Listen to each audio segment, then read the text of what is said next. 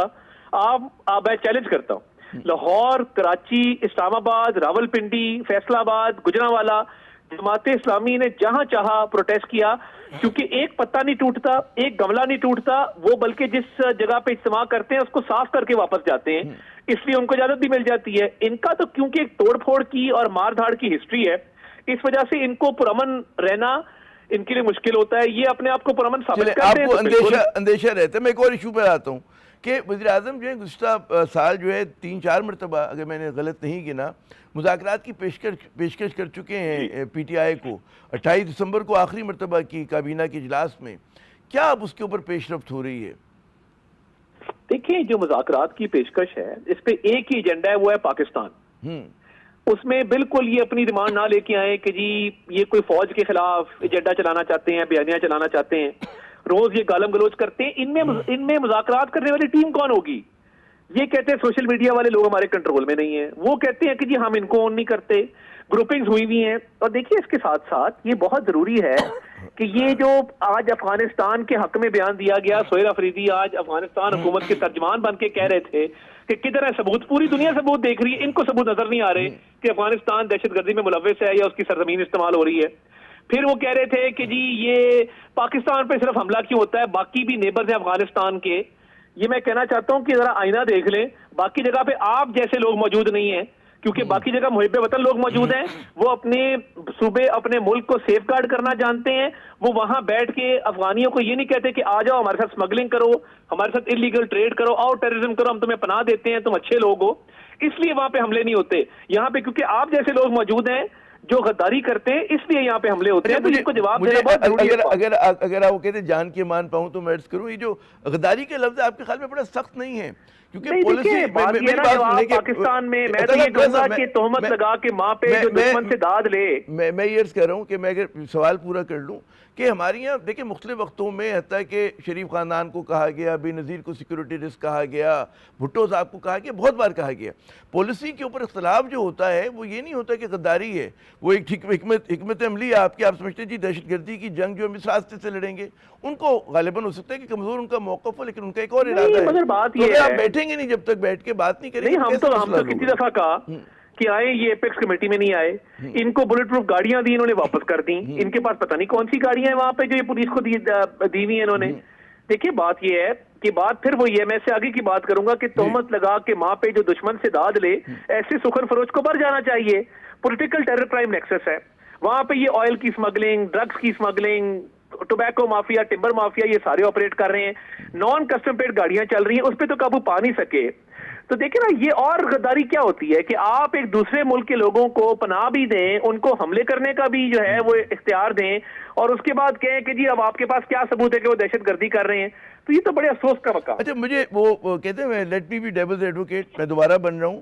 لوگ کہتے ہیں کہ جی, اور یہ لوگ بہت زیادہ کہتے ہیں جو بھی پختونخوا کی پولیٹکس کو سمجھتے ہیں, کہ جی ایک برڈن آف ہسٹری ہے کہ ہمارا ایک بڑا منفرد قسم کا بارڈر ہے, ڈیورین لائن ہے 1922 میں جو ہے پاکستان جو ہے ایک اس کے تحت ایزمنٹ رائٹس ہیں جو برٹش انڈیا نے افغانستان کو دیے تھے, اور یہ کہا تھا کہ جی تینوں فریق جب تک ملیں گے نہیں اس وقت تک ہم اور کوئی فیصلے نہیں کریں گے. اب اس کا جو ہے برٹش انڈیا کی جگہ پاکستان وہ فیصلہ کر رہا ہے. تو وہاں پہ تجارت, جس کو اسمگلنگ بھی کہا جاتا ہے, وہ لوگ تجارت کہتے ہیں, ہم اور آپ اسمگلنگ کہتے ہیں. تو ایک بڑی کہتے ہیں مشکل ایک وہاں کی وہ ہے, بارڈر ہے وہاں کا. تو آپ کے خیال میں نہیں, تو یہ پنجابیوں نے کیوں نہیں بنایا ہوا مشکل؟ یہ ایسٹرن پنجاب ویسٹرن پنجاب بھی ہے نا. ایز اے پنجابی میں آپ کو کہتا ہوں انٹرنیشنل بارڈر ہے, اور ہم اس کو رسپیکٹ کرتے ہیں. انٹرنیشنل بارڈر کو کوئی وائلیشن نہیں ہوتی. معاہدہ کچھ اور تھا نا, کوئی معاہدہ نہیں. ونس پاکستان از کریٹڈ وہ انٹرنیشنل بارڈر ہے. اگر آج پنجابی اٹھ کے کہیں کہ جی ہمیں بھی آپ ایزمنٹ رائٹس دیں, یہ تو کوئی بات نہیں ہے نا. پنجابی یہ بات نہیں کرتے, ان کو بہت زیادہ درد ہے اس چیز کا. انٹرنیشنل بارڈر ہے, اس کی وائلیشن انٹرنیشنل بارڈر کی وائلیشن ہے. دیر از نو ڈیورنٹ لائن, اور یہ جتنی جلدی ان کو سمجھ آ جائے گا اتنا بہتر ہے, ورنہ ان کو we know how to convince them the hard way, ورنہ پھر ان کو سخت طریقے سے سمجھایا جائے گا. اچھا اب یہ بتائیے کہ ڈیڈ لاک ختم ہو تو کیسے ہو؟ اب ایک تو آپ نے کہا جی ہارڈ وے ہے, اور دوسرا کوئی اور طریقہ بھی کہ گفتگو شنید ہو سکے, کچھ افہام و تفہیم ہو سکے, دیکھیے پاکستان کو آگے بڑھنے کا راستہ ملے. کہا ہے, مگر وہ مذاکرات پاکستان کی بھلائی, پاکستان کے مفاد میں, پاکستان کے دفاع کو مضبوط کرنا, پاکستان کی معیشت کو مضبوط کرنا, اور پاکستانی شہریوں کی زندگی کو آسان کرنا, اس کے لیے مذاکرات ہوں گے. اس کے لیے ان کو ترک کرنا پڑے گا جو انہوں نے اینٹی فوج بیانیہ بنایا ہوا ہے. اس کے لیے جو ملک دشمن ان کی پوسٹ ہیں ان کو ترک کرنا پڑے گا, جس طرح یہ سوشل میڈیا پہ کرتے ہیں. اور اس کے لیے ہم تیار ہیں بالکل, مگر یہ سوچ ترک کر کے پاکستان کے مفاد میں آگے چلنا پڑے گا. اگر یہ افغانستان کے ترجمان بن کے بیٹھیں گے تو پھر وہ قابل قبول نہیں ہوگا. بہت بہت شکریہ تھا طاہر صاحب, آپ نے اپنا قیمتی وقت دیا. جو کچھ سندھ میں ہوا, پی ٹی آئی نے جس طرح سے مطلب اپنا شو اسٹرینتھ کیا, اس پر کچھ پیپلز پارٹی کا بھی موقف لیتے ہیں, کچھ تحریک انصاف کا بھی لیتے ہیں. ہمارے ساتھ رہیے گا. تو جناب بڑا سوال یہ ہے کہ کیا وجہ ہے کہ پاکستان پیپلز پارٹی نے سہیل آفریدی صاحب کا خیر مقدم کیا, انہیں اجرک پہنائی, ٹوپی تحفے میں دی, پھر ان کے راستے کی میں جو ہے رکاوٹیں کھڑی کرنی شروع کر دیں. ہم نے زحمت دیے اس سوال کے جواب حاصل کرنے کے لیے سندھ حکومت کی ترجمان محترمہ سعدیہ جاوید صاحبہ کو.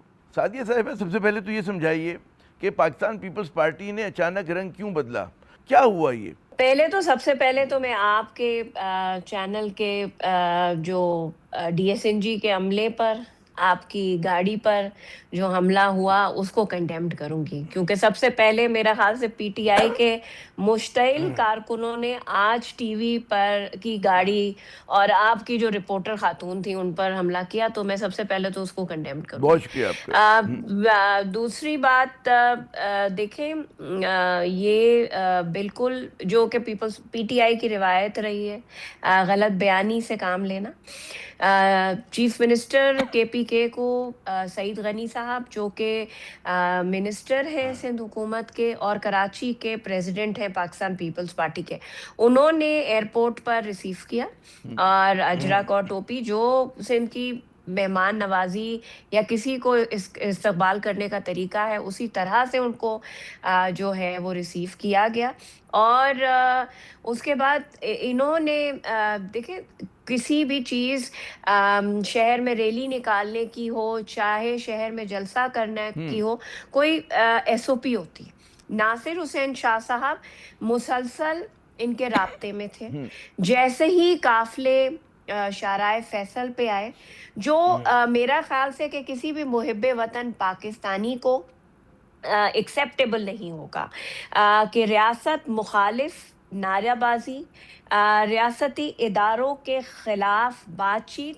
صدر مملکت آصف علی زرداری پاکستان پیپلز پارٹی کے کو چیئرمین ہے لیکن اس کے علاوہ وہ اس ریاست کے سربراہ ہیں.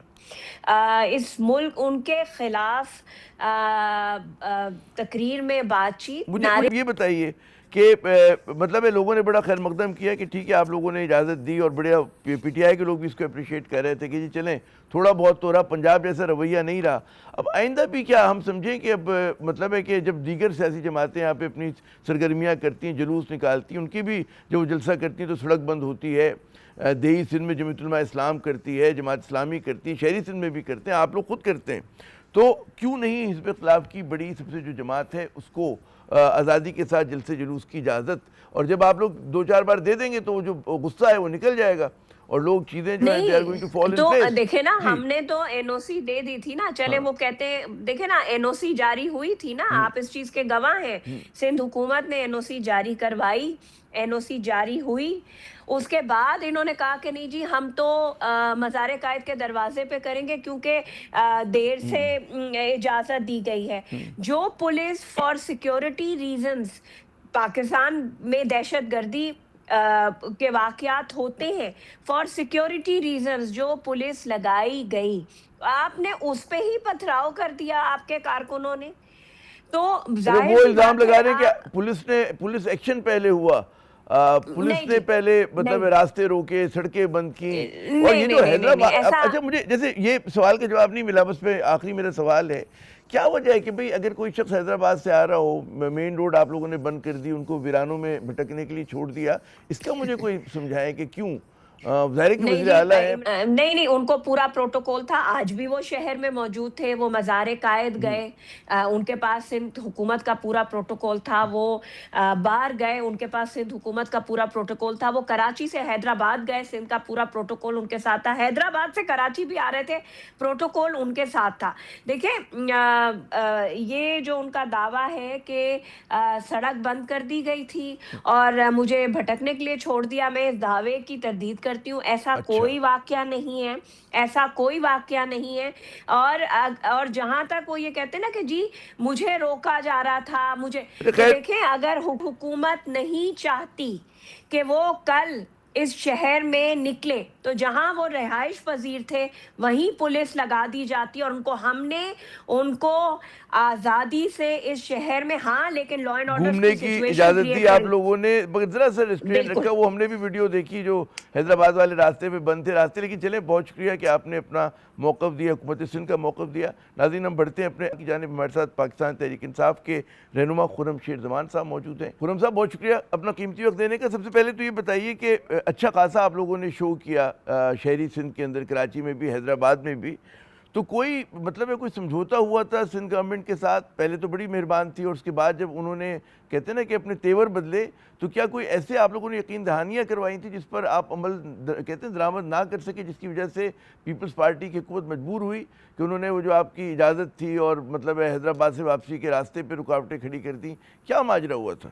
نہیں دیکھیں, اصل میں بات یہ ہے کہ پاکستان پیپلز پارٹی یہ سمجھ رہی تھی کہ یہ الیکشن کے بعد جو ہے یہ سارا جو ماحول اس وقت رہا ہے, لوگوں کے اندر کوئی ڈر خوف ہے, لوگ باہر نہیں نکلیں گے, اور تحریک انصاف کا جو ووٹ بینک ہے ان کو ایسا لگا کہ جیسے کہ ختم ہو گیا ہے. تو اس کی بنیاد کے اوپر انہوں نے جو ہے اجازت دے دی, جو مجھے نظر آتا ہے. لیکن ہم نے اس کو اپریشیٹ کیا. آپ دیکھیں کہ میری ایک ٹویٹ تھی جس میں نے حکومت سندھ کا شکریہ بھی ادا کیا, ان کو میں نے اپریشیٹ بھی کیا کہ سیاسی دروازے سب کے لیے کھلنے چاہیے اور ایک اچھا سیاسی ماحول ہونا چاہیے. لیکن اس کے بعد جب پاکستان پیپلز پارٹی نے 2 دن سہیل آفریدی ہمارے جو سی ایم ہے کے پی کے ان کے جب انہوں نے ٹورز دیکھے اور دیکھا کہ اتنی بڑی تعداد کے اندر لوگ باہر نکلے تو ان کو یہ خوف پیدا ہو گیا کہ کہیں ایسا نہیں کہ لوگ سوال کریں کہ 4 سیٹیں جو ان کو نیشنل اسمبلی کی یہاں مل گئی ہیں کہاں سے آئی ہیں. کیونکہ دیکھیں یہ تو عامر صاحب ثابت ہو گیا نا کل کہ تحریک انصاف جو شہر کراچی وہ تحریک انصاف کا تھا ہے اور رہے گا. تحریک انصاف نے 22 میں سے 21 نیشنل اسمبلی کی سیٹیں یہاں سے فارم 45 کی بیسس پہ جیتی تھی. وہ ہم نے کل آپ کو ثابت بھی کر دیا گراؤنڈ میں 1 لاکھ اندازاً آدمی کو کھڑا کر دیا جس کی گنتی ظاہر ہے کہ نہیں کی جا سکتی تھی. سو ظاہر ہے کہ جو ریزن تھا وہ یہی تھا کہ جب حیدرآباد میں اور کراچی کے باقی ڈویژن میں پیپلز پارٹی نے یہ ماحول دیکھا تو خوف کی بنیاد کے اوپر انہوں نے یہ جو ہے ڈیلے ٹیکٹک سٹارٹ کر دی. شام کے 5:30-6 بجے انہوں نے اجازت نامہ دیا اور رات کو 2:30 بجے گراؤنڈ میں 18 سے 20 موبائلز آئیں اور انہوں نے سب پہ حملہ کیا اور سب کو بھگا دیا. اور دوپہر کے تقریباً 1:30 بجے تک گراؤنڈ میں کسی کو جانے کی اجازت نہیں دی. جب عوام کی بہت بڑی تعداد وہاں پر آ گئی تو اس کے بعد پولیس نے جو ہے گراؤنڈ خود چھوڑا اور پیچھے ہٹ گئے. پھر عوام نے جو ہے گراؤنڈ کو ٹیک اوور کر لیا. اچھا یہ بات سمجھائے کہ کیا جلسہ کرنے کا پہلے سے پلان تھا یا جوش جذبات میں آپ لوگوں نے بغیر منصوبہ بندی کے اس کا اعلان کر دیا تھا جس کے لیے سندھ حکومت تیار نہیں تھی, وہ بے خبر تھی, اور جو بھی آپ لوگوں کی انڈرسٹینڈنگ ہوئی تھی اس میں یہ چیز شامل نہیں تھی؟ یہ کیا سرائیاں ہو رہی ہیں, باتیں ہو رہی ہیں اس بات پہ؟ جی نہیں دیکھیں عامر صاحب جہاں تک میری نالج ہے جلسے کا کوئی پلان نہیں تھا اور آپ بالکل ٹھیک کہہ رہے ہیں. جذبات کے اندر ہم نے بھی ہاں کر دی اور جذبات میں حکومت سندھ نے بھی ہاں کر دی. تو جب حکومت سندھ نے ہاں کر دی تو ہم نے اس چیلنج کو قبول کیا. جب ہم نے چیلنج کو قبول کیا تو ہم نے آپ کو پروف کر کے دکھایا کہ گراؤنڈ میں ایک بھی کرسی نہیں لگی, گراؤنڈ میں ایک بھی کنٹینر نہیں آیا. ہمارے میڈیا حضرات بہت ناراض ہوئے ہم سے, ان کو مناسب نظام نہیں مل سکا, وہ کہیں بیٹھ نہیں سکے, کہیں ان کو کھڑے ہونے کی جگہ نہیں ملی. لیکن پھر بھی ہم نے آپ گراؤنڈ بھی بھر کے دکھایا اور اس کے ساتھ ساتھ اعتراف کی جتنی سڑکیں تھیں وہاں پہ ہزاروں کی تعداد میں باہر بھی لوگ کھڑے ہوئے تھے اور گراؤنڈ بھی پورا بھرا ہوا تھا. پیپلز پارٹی کے لوگ آپ مسلسل یہ کہہ رہے ہیں کہ جی سیکیورٹی رسک تھا, اور وہ سیکیورٹی رسک کے پیش نظر ان کا یہ بھی انہوں نے الزام لگایا کہ کوئی 800 کے قریب جو ہیں جانثار کے پی سے اور بلوچستان سے آپ لوگ لے کر آئے, اور مبینہ طور کے اوپر خدشہ یہ تھا کہ کہیں وہ لا اینڈ آرڈر کی کوئی کیفیت جو ہے پیدا نہ کر دیں. جی نہیں چلیں فور سیک آف آرگیومنٹ مان بھی لیتے ہیں. اگر بہت ہی ایسا کہنا ہے کہ اگر ہم کسی کو لے کر آئے تعداد بڑھانے کے لیے تو وہاں تو ہزاروں 1 لاکھ سے اوپر جو ہے جو تھی عوام تھی جو وہاں پہ موجود تھی. ہمیں کیا ضرورت ہے کسی کو کہیں سے لے کر آنے کی؟ دیکھیں یہ پی ٹی آئی ہے, یہ ایم کیو ایم نہیں ہے, یہ پی ایس پی نہیں ہے, یہ پیپلز پارٹی ہے, پی ایم ایل این نہیں ہے جو ایک صوبے پہ یا ایک شہر پہ ڈیپینڈنٹ ہو. پاکستان تحریک انصاف کا مینڈیٹ کراچی سے لے کے کشمیر تک ہے. اس کو ختم نہیں کیا جا سکتا ہے, اس کو روکا نہیں جا سکتا ہے, کیونکہ یہاں پہ صرف ورکرز نہیں ہیں, یہاں پہ بہت بڑی تعداد میں سپورٹرز بھی ہیں, ووٹرز بھی ہیں, اور لاکھوں کی تعداد میں ہیں. So it is not possible کہ آپ پی ٹی آئی کا خاتمہ کر دیں. لیکن ایک بات تو آپ کہیں گے کہ بڑے دنوں کے بعد جو ہے پی ٹی آئی کو جو ہے کھل کر چلیں پورے آپ لوگ پڑھنا پھیلا سکے, تھوڑے بہت تو پھیلائے, اس کی اجازت ملی ہے تو بھی نارم بن جائے گا. آپ کو یہ توقع اس بات کی ہے کہ جی آئندہ بھی آپ لوگوں کو اجازت ملتی رہے گی, آپ کرتے رہیں گے پرام جلسے جلوس جو ہیں ریلیز؟ جی دیکھیں میں بڑا مشکور ہوں, میں ایک دفعہ پھر سے شکریہ ادا کروں گا کہ جو بھی اسپیس دی ہے یہ ہونی چاہیے. دیکھیں اگر راستے روکے جائیں گے, راستوں کو بند کیا جائے گا تو پھر عوام ان راستوں کو توڑ کر آگے آئے گی. بہتر یہ کہ ایسا نہ کیا جائے. میں نے آپ سے کہا نا کہ میں اپریشیٹ بھی کرتا ہوں اور شکریہ بھی ادا کرتا ہوں کہ انہوں نے عقل مندی کا فیصلہ کیا اور اتنی بڑی تعداد میں لوگوں کو دیکھ کر انہوں نے کوئی کسی قسم کی ایسی بیوقوفی نہیں کی, which is good. ہم اس کو بالکل اپریشیٹ کرتے ہیں. لیکن اگر آپ اندازہ لگا لیں کہ اگر کھلی چھوٹ ہوتی, راستے بند نہیں کیے ہوتے اور رات کو رکاوٹیں نہیں دی گئی ہوتی اور ہمیں وقت پر اگر 2 دن پہلے بھی مکمل 2 دن بھی اگر ہمیں مل جاتے تیاری میں تو یہ ایک بہت بڑا شو ہو جاتا. اچھا جنا گراؤنڈ وہ کہا جا رہا ہے کہ جی وقت پہ نہیں پہنچ سکے سہیل آفریدی صاحب, اور وہاں پر بغیر تقریر کیے چلے گئے, کیا وجہ تھی اس کی؟ وہ بلدیہ میں بھٹکتے رہے. بالکل آپ نے ٹھیک فرمایا. میں یہ سمجھتا ہوں کہ سی ایم صاحب کو گراؤنڈ میں 5:30 بجے تک پہنچ جانا چاہیے تھا. اصل میں ان کے جو تھے وزٹس بہت زیادہ تھے. جب وہ نکلے ہیں اپنے, انہوں نے جہاں پہ ان کی رہائش تھی وہاں سے جب نکلے ہیں تو اس راستے میں بہت زیادہ لوگ تھے, تو بلدیہ پہنچنے میں ان کو بہت ٹائم لگ گیا. بلدیہ میں بھی ایک بہت بڑا ویلکم تھا, وہاں سے آتے تھے ٹائم لگ گیا. میں سمجھتا ہوں اگر سی ایم صاحب شام 5:30 بجے تک اگر یہ گراؤنڈ میں پہنچ جاتے تو یہ ایک بہت بڑا شو ہوتا, اس کے بڑے زبردست ویژولز آتے. ان تمام وزٹس میں آپ دیکھیں کہ بہت بڑی تعداد میں باہر نکلے. میں سمجھتا ہوں سندھ کی قیادت بہت اچھا کام کر رہی ہے. ڈیفینیٹلی بہتری کی ضرورت ہے اور بہتری اور ہو بھی جائے گی, لیکن ایسا ہو نہیں سکتا کہ تنظیم کام نہ کر رہی ہو اور اتنے جو ہیں زبردست ایونٹس ہو جائیں.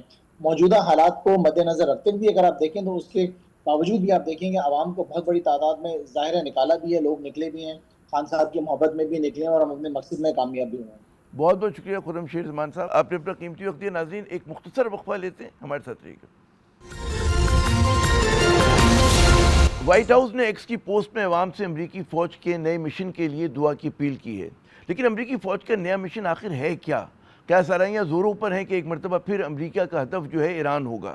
ایرانی سرحد کے قریب امریکی طیاروں کی جو ہے پرواز کے متعلق بھی خبریں گرم ہیں. دوسری جانب ایرانی وزارت خارجہ نے کہا ہے کہ جی جنگ ہو یا مذاکرات ہم تیار ہیں.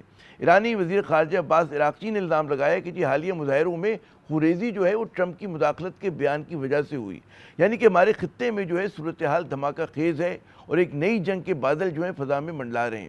امریکی حملے کی صورت میں کیا خطے میں جنگ کے پھیلنے کے امکانات ہیں؟ کیا معاشی پریشانیوں اور بڑھتے احتجاج اور مظاہروں میں گھری ایرانی حکومت اپنا اقتدار برقرار رکھ پائے گی؟ کیا ایران بھی جو ہے ریجیم چینج آپریشن کے دہانے پر ہے؟ ممکنہ جنگ اور ایران میں کسی تبدیلی کے خطے پہ کیا اثرات ہوں گے اور پاکستان کے اس معاملے پر جو ہے وہ کہاں کھڑا ہے؟ بات کرنے کے لیے ہمارے ساتھ دیں گے سابق سیکرٹری خارجہ اعجاز احمد چودھری صاحب کو. اعجاز صاحب بہت شکریہ اپنا قیمتی وقت دینے کا. سب سے پہلے تو یہ بتائیے گا کہ کیا ایران پر امریکی حملہ جو ہے ناگزیر ہو چکا ہے؟ نہیں، ایسا تو نہیں ہے. میرے خیال میں ہوا یہ ہے کہ جب ایران کے اندر مظاہروں نے شدت پکڑی تو اسرائیل اور امریکہ کو خیال آیا کہ چلے ہم بھی ذرا تھوڑا سا اس سے فائدہ اٹھا لیں اور ایران کے اندر کوئی ایک آدھ سٹرائک کر لیں.